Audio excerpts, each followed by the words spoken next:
Okay, we're gonna start doing church takeaways on Sundays. I was gonna do it with the whole fam, but they left us and went ate lunch. What's your church? So when you told me this, when you said you wanted the kids, I thought you meant like all the kids from Sunday school and stuff. But you meant our kids. I meant our kids. This makes more sense now. Erica has a poor way of communicating. No, I don't. Yes, you do. You just don't listen. So You fell asleep in church today too. no, I was praying.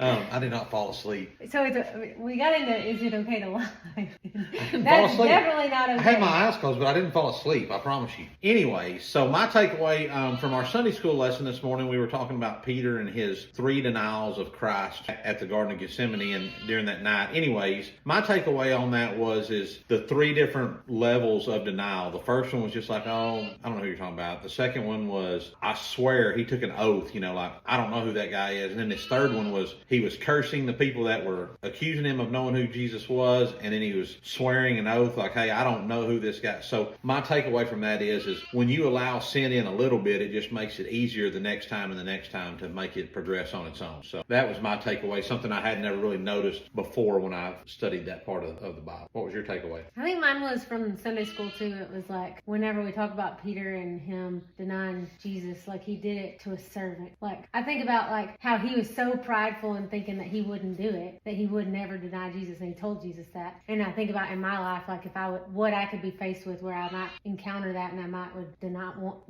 be tempted to deny Jesus, but he just denied him to like a servant. Like, and what she's talking about is that it didn't make any difference if he said, yeah, I know who Jesus is to that girl. I mean, it didn't, she was really a nobody in that time. And in my life, like I think about, it'd have to be like a really awful situation to like why would you deny Jesus to just, I don't know. Well, I mean, he did have the threat of maybe death and imminent danger, but right. To her, it wouldn't have made no difference. Right. So let us know if you went to church today, what was your takeaway from church, and what did you get out of your lesson, of whether Sunday school or your church service, and y'all keep praying. Now that you know what this is about, good job. Yeah, thanks for filling us in.